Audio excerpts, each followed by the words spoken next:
himself to his great astonishment suddenly existing after thousands and thousands of years of non-existence. The whole foundation on which our existence rests is the present, the ever-fleeting present. It lies then in the very nature of our existence to take the form of constant motion. Then again, how insatiable a creature is man. Every satisfaction he attains lays the seeds of some new desire, so that there is no end to the wishes of each individual will. And why is this?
Hi, this is Ilias of the Greek post-rock Blackgaze metal band Once Upon a Winter, and you're listening to The Bloodshed with a Vampire on Metal Messiah Radio International. Hi, Elias. Thank you very much for taking time out for this interview. It's a great honor to have you here. And I want to welcome you to the Metal Bloodshed with a Vampire on Metal Messiah Radio International. Hello, I'm really happy to be doing this interview, and thank you for the invitation. You're very welcome. Our band to be interviewed tonight is a post-rock Blackgaze band, and it's coming out of Thessaloniki, Greece. Thessaloniki is a Greek port city on the Thermic Gulf of the Aegean Sea. Evidence of the Roman, Byzantine, and Ottoman history remains, especially around Anaproli, the upper town. The ruins of the Roman Emperor Galerius' 4th century place include the Rotunda that has been both a church and a mosque. Most of the city center was destroyed in the Great Fire of 1917. The rebuilt 20th century city has a modern European layout. Just a brief description for people to get to know a little bit much better about this great city, Thessaloniki in Greece. Yeah, talking about Greece, talking about Thessaloniki. Elias, could you please tell us a little bit about yourself? How did you start it back then in the metal scene? And how is the metal scene in Thessaloniki now, and especially in Greece in general, and especially post-metal? We do have a great metal scene in general, and as well as other scenes. For example, we have a great stoner rock scene, and we have a great post-rock scene. When I'm talking about the post-rock scene and the post-metal scene, I tend to talk about them as one. I don't seem to categorize them that differently. There are a lot of great bands. Historically, we had a great black metal scene with Rotting Christ, Septic Flesh, and Nightfall, and bands like Spectral Lore, and bands like these. And the last couple of years, we have some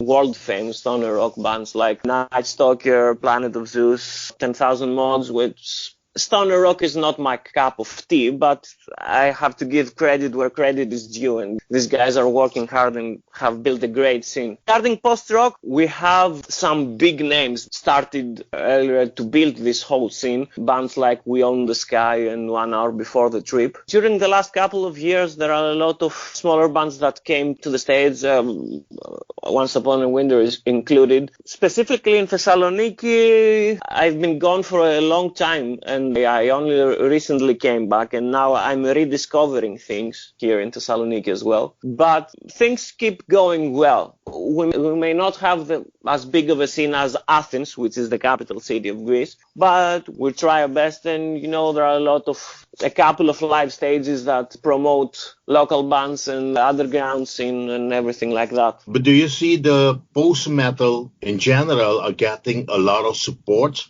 Post-rock and post-metal in Greece always had fans and supporters, from bands like God is an Astronaut, Mogwai, Godspeed You Black Emperor.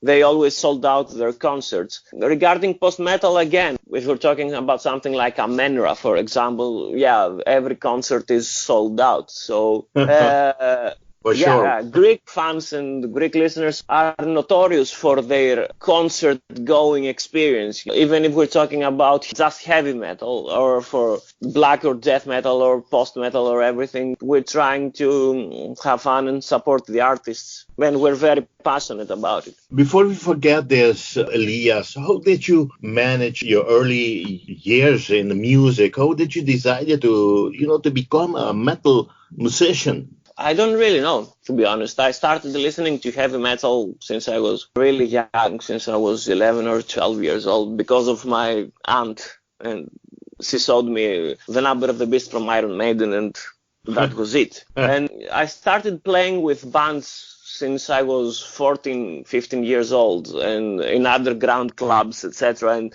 I wasn't allowed to play there, so my parents had to come with me, and I was always playing with bands with people like 10 years older or more than me. And it was something that I found really joy in. I was happy to do it, and it was a way to express myself. So it started out like that, and throughout the years I changed a lot of bands, and then I decided to do something that incorporates post-rock elements and metal elements and have the best of both worlds in my own way. But Ilias, why the need to start a post-rock Blackgaze, and what's behind the name of this project that you started, Once Upon a Winter? The name is exactly that. It began as a lot of stories from one specific winter that was a little bit rough for me, but it was a growing period. So the project got named after that thought and that winter. But then, as I mentioned, I was in a kind of weird situation. I was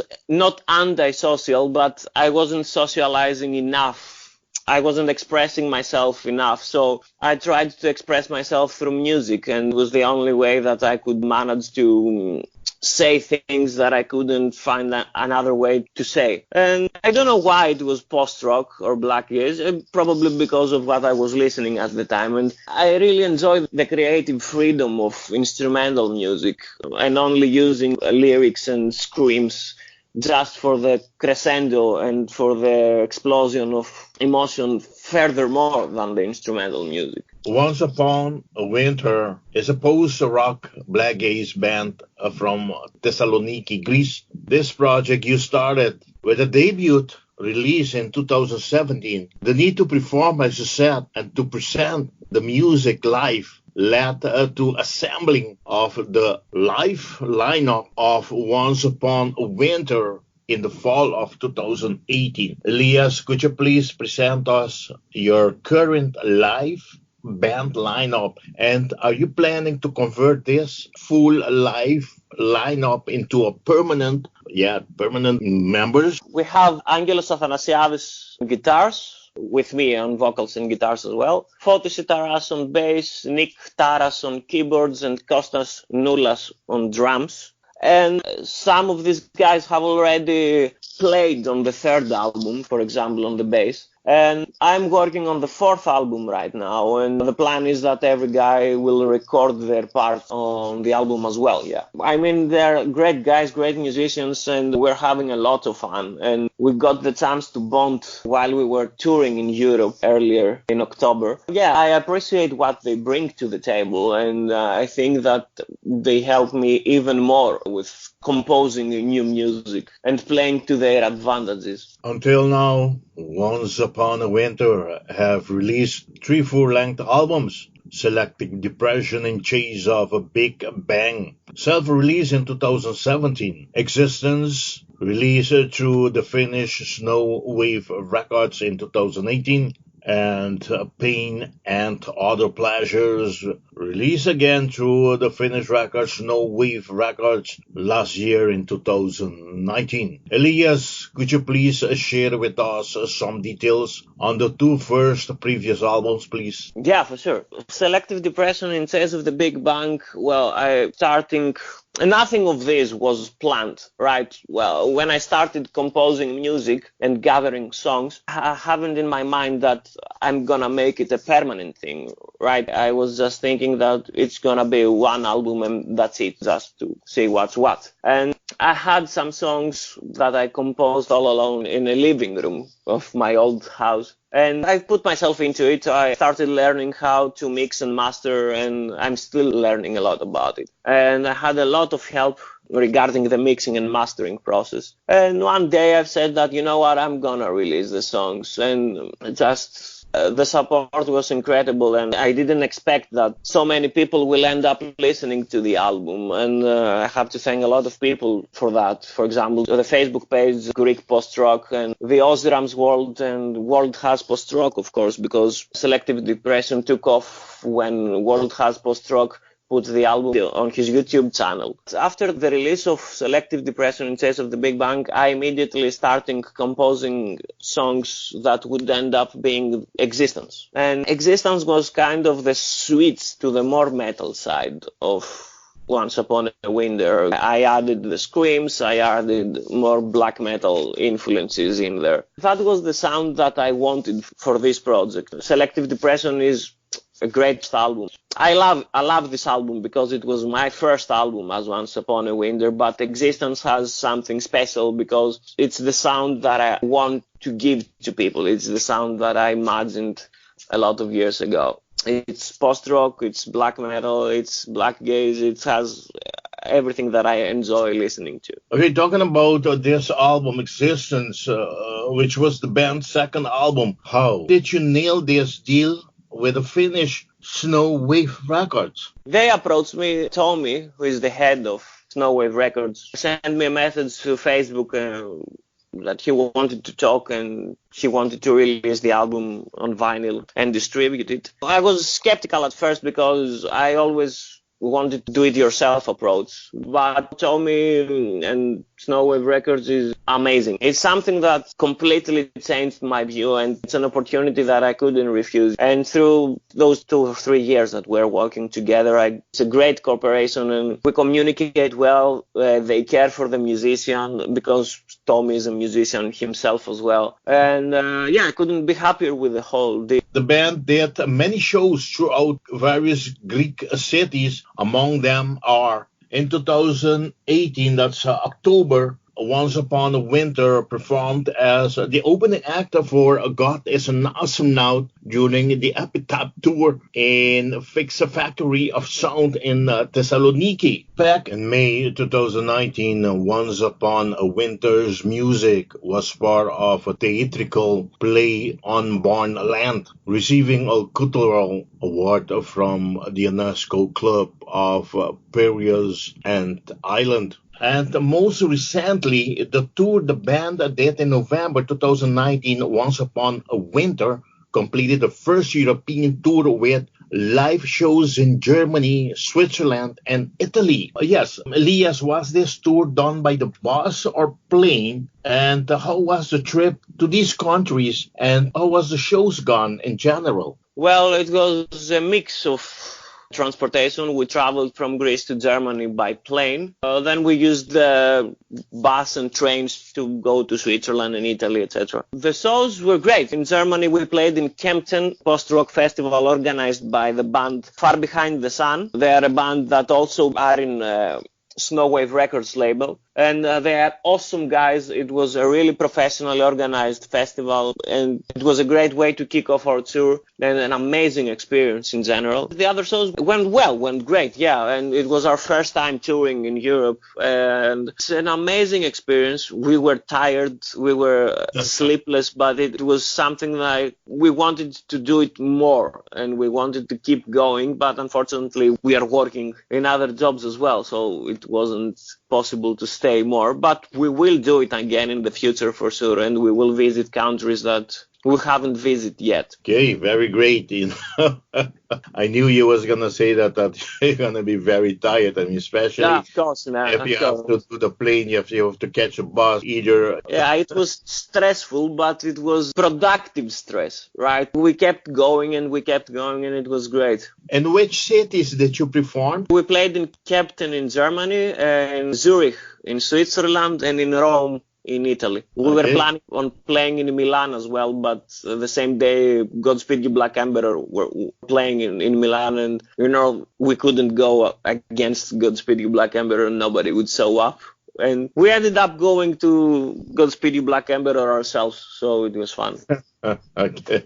Pain and Pleasures is the third album of Once Upon a Winter, released last September 2019, and it's an album with many guest musicians. Please tell us who are all these great musicians that collaborated on your new album, Pain and Other Pleasures, please, Elias. Yeah, for sure. First of all, we have Fotis Sitaras on bass, who is part of the live lineup as well, and he's a great guy, and we communicate well about what I want and what he can do, and he's an awesome player. On drums we have Ioannis Varelidis. He is a friend of mine from the city that I used to go to the university. He was a drum teacher there, and he did an amazing job. And it was the first record that had real drums in it, and it really opens up the space of the record. We have Denia Vamvakou and Fifi Alexopoulou on violin and cello. All the girls did an awesome job there. I really love the sound of a real violin and real cello in metal and post-rock stuff. And we have Emi Path, a great musician on vocals for the song Nepenthe.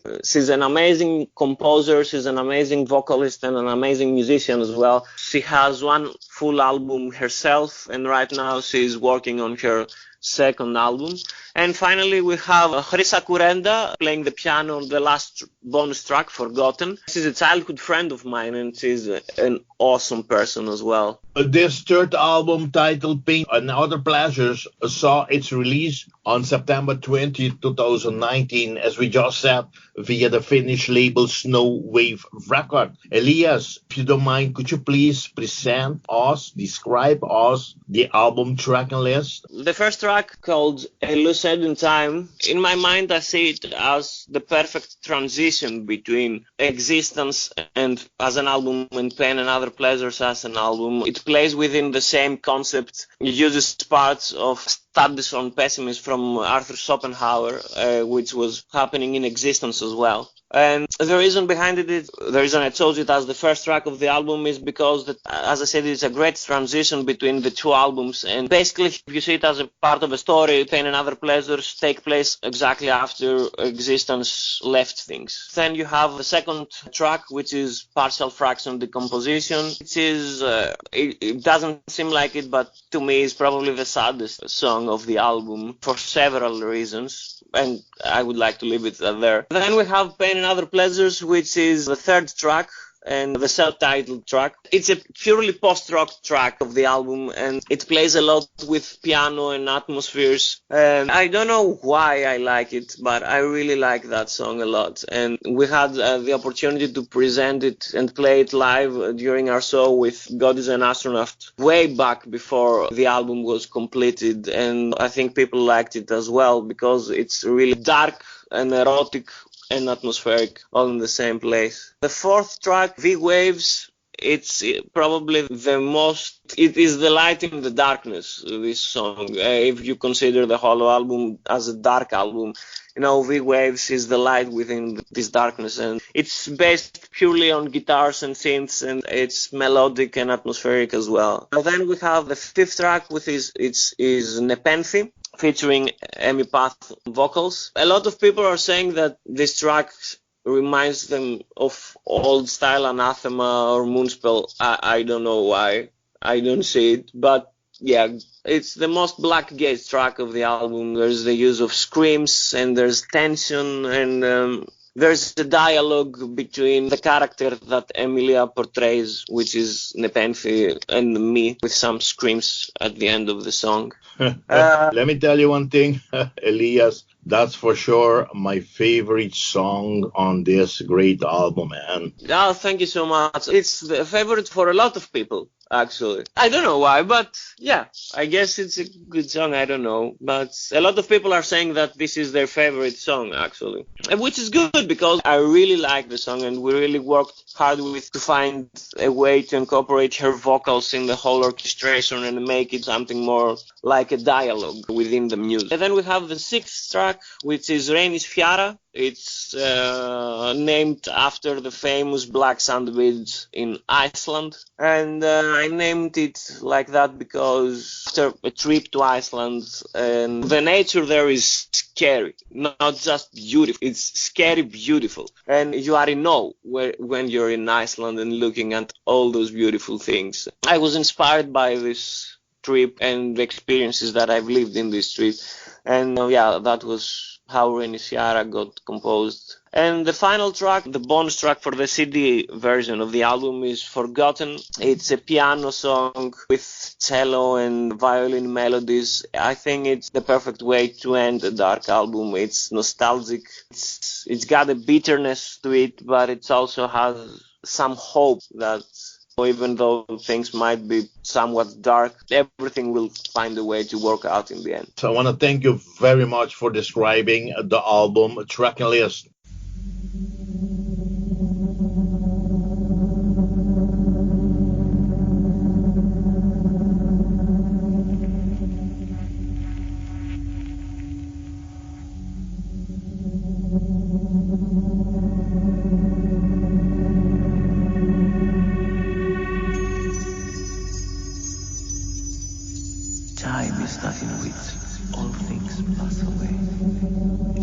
that form underneath the literally thinking itself and therefore imperishable, has revealed to it that its efforts are in vain.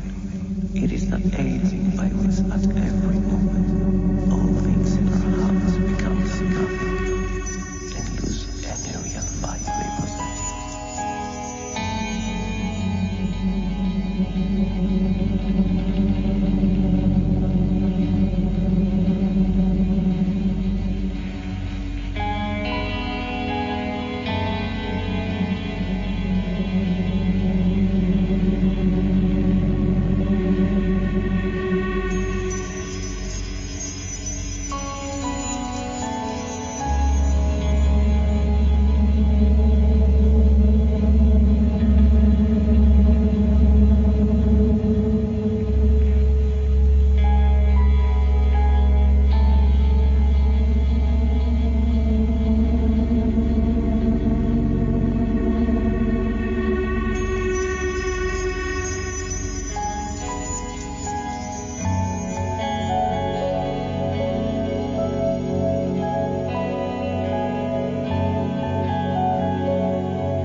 As we just said, this album was the band's third album under the name Pain and Other Pleasure, which was released on September 20, 2019, again via the Finnish label Snow Wave Record. Your second work released via, Snow Wave Record. How is everything with the label and the support behind this effort?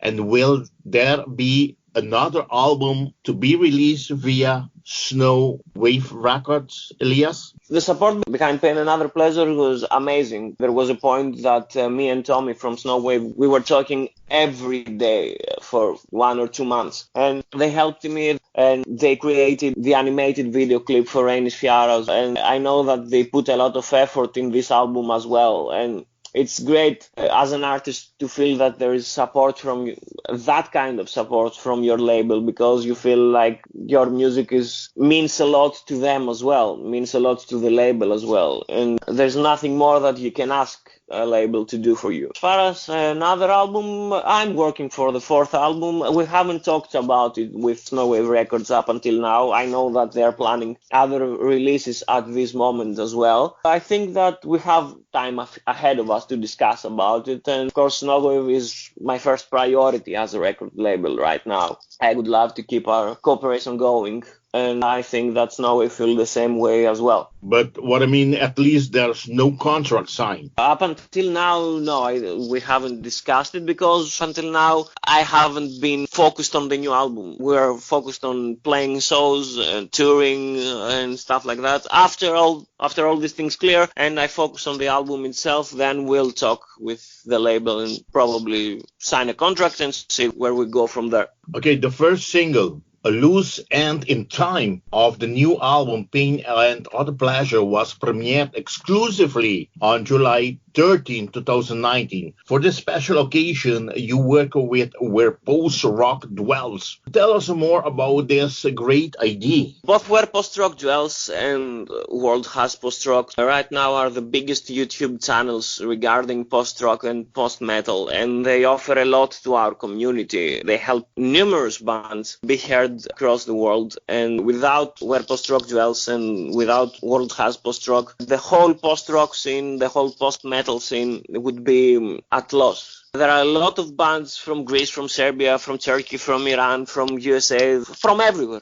in the world that are smaller names and they can reach a bigger audience because of the work of Where Post-Rock Dwells and World Has Post-Rock. So the idea was to have the premiere on Where Post-Rock Dwells because, we were talking with the guys over there and they like the music, and I know that the music can benefit from cooperating with people like Where Post-Rock Dwells and World Has Post-Rock. Talking about premieres, last December, you has premiered a lyric video for the so beautiful track Nefenti featuring Amy Pat. Please explain us more about this lyric video, and will there a film video be made for this track as well? The lyric video is not official. I think that someone did it on YouTube. The only official video for the album is for Ramos Ferrara, which is on the label's website. Yeah, there are a lot of people that have uploaded Nepenthe or other tracks from the album on YouTube, and that's really okay with me. I don't have a problem with people uploading music on YouTube. It's not an official video. It's not a lyric video. Talking about that, why did you guys allow this video to continue? I mean, to be available on? It's nothing that bothers me, right? I always believe that music should be free for the people to enjoy. The ultimate goal here is to make people feel things, right? To make people forget their troubles, to make people feel a lot of emotions, etc. That's why I'm offering the digital version of all the albums as Name Your Price. We only charge for the vinyls, for example. It's nothing that matters. If people want to support you, they will pay for the digital version, they will pay for the vinyl. If someone uploads a video on YouTube, then so be it. I don't believe in monetizing videos on YouTube. I don't care about it. Continue with my question upon this video things. Are there going to be any videos, talking about official videos made for one of these tracks? During our last live performance in Xanthi, a city here in Greece, we have recorded the whole live show, both in video and audio, and we're planning on releasing some videos from our live performance there, and they will be official videos. All of the musical instruments have a powerful sound to them, while the music also gets very progressive at times. Element of God, post-rock, and shoegaze are also a very huge part of the songs, along with the slow and heavy riffs being very heavily rooted in doom metal, and when guitar solos and leads are utilized, they are done in a very melodic style, while most of the tracks are instrumentals, and as the album progresses, a brief use of female vocals can be heard. The production sounds very professional, while the lyric cover dark themes. We're talking about this great album titled Pain and Other Pleasures. How long was the work on this new album been from day one up to the release date? And who was in charge of the mixing and mastering this time? The process was kind of the same while recording the other albums as well. So I'm starting writing the guitar ideas or the keyboard ideas and everything and recording them. And I think beside the other musicians recording, the whole album was ready, let's say, within 6 months of the first day that I started composing for that album. And then we have the other musicians recording as well, and that took around 2 months. In total, I think that the whole album was ready. I later did the mixing myself, and then the label did the mastering. So from day one until the day it was released, the album was done in probably 9 months, 10 months, something like that.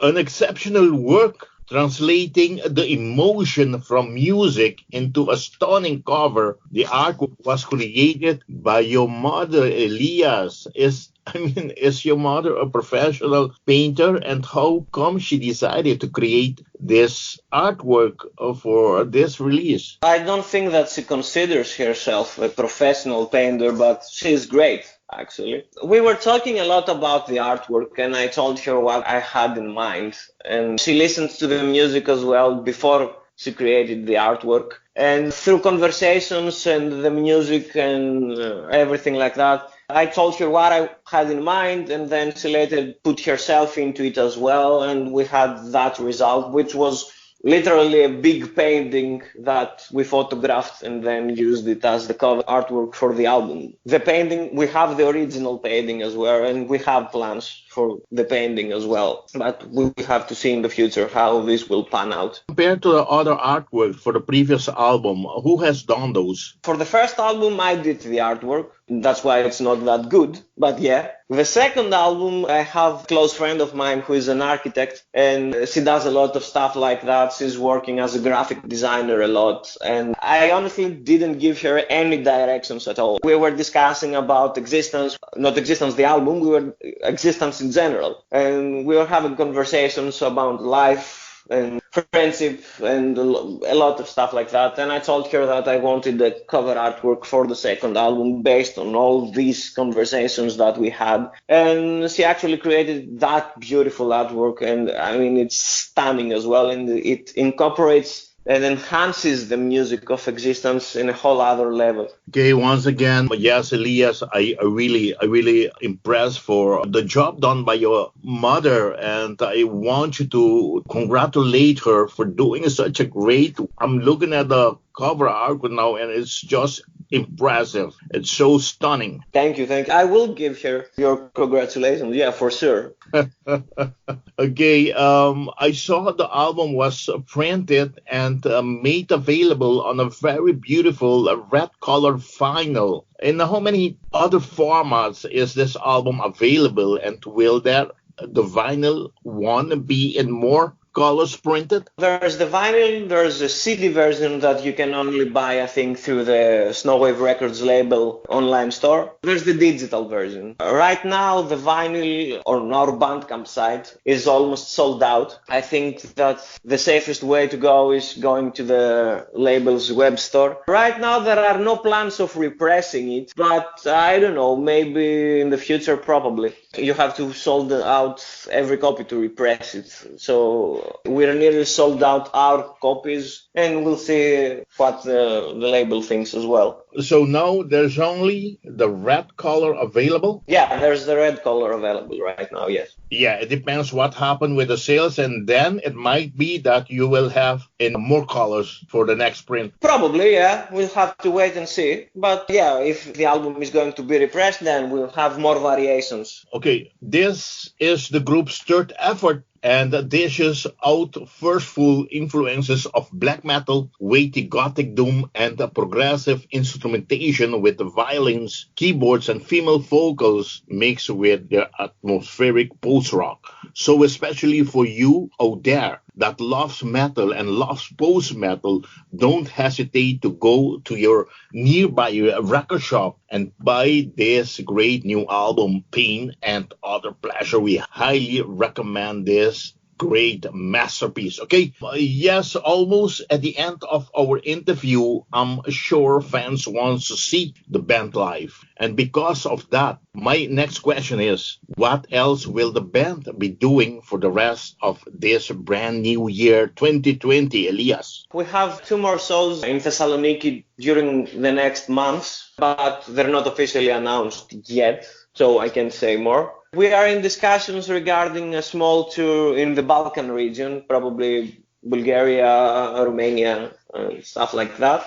We are open to suggestions. I mean, if someone wants us to perform in a country, we are always open on discussing terms. We always want to visit the States, but as things stand, it's kind of difficult because we are all working and we need a lot of time off in order to tour in the United States. But at some point, we're planning on visiting there as well. I'm seeing that you're going to be busy also working on the 4th album. I still have another question, Elias. Would you like to reveal this 4th album title? And yes, when will the fans able to see the release of this album? There is not an official album title as of now. And I think that the release date is probably be in early 2021 and not within 2020. Because, again, we want to do it right. In every album, we want to take a step forward. So we want to do an even better job than we did with Pain and Other Pleasures. So it might take a while. It's not going to be done within 2020, but probably,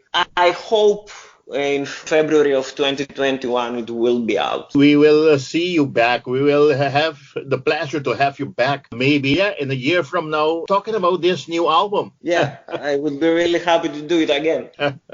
Okay, Elias, I want to thank you once again very much to have made this interview possible. And I want to hand you over the microphone of Metal Messiah Radio for you to invite all your fans, all your friends to support the bands, to buy the band's previous album and the band's brand new opus, Pain and Other Pleasure, and merchandises. Yes, talking about merchandises, Elias, what do you have besides the red colored t-shirt I saw with white print on the front? What else do you guys have as merchandises? Now this t-shirt is sold out. And we are working on reprinting this t-shirt, as well as having some other designs as well. Probably within the next couple of months, we'll have the same t-shirt and a new design as well. How about other merchandise? Other merchandise? No, we don't have other merchandise right now. It was the t-shirt which was sold out pretty quickly, the vinyl and the CDs that are available through the web store of the label. I think in a couple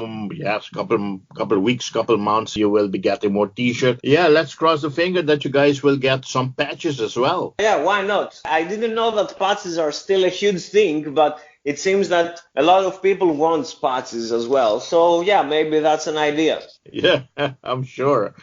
Everybody wants to walk around with their vest with the band patches on. Yeah, that's true, yeah.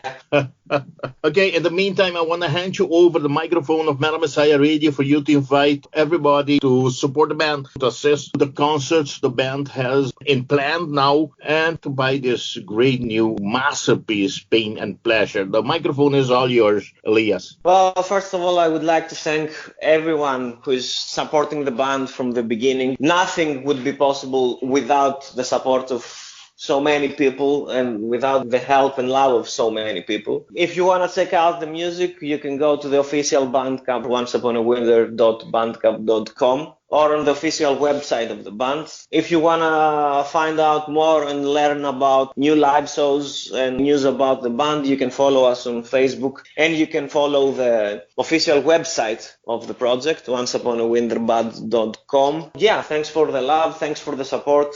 I wish all the best for the 2020 for everyone, and we hope to see you on the road someday. Okay, before we leave, Elias, I'd like you to say hello to the bands for me, especially Angelos, to Fotis, to Nick and Kostas. Of course I will. As I always say, I wish you all the best for you, for the band, Elias, and all the best with this great new album, Pain and Other Pleasure. Thank you very much, man. Really enjoyed the interview. I hope all the best for you as well. Yeah, I hope we can talk again when the fourth album is out. As well, we say metal on. Bye-bye. Bye.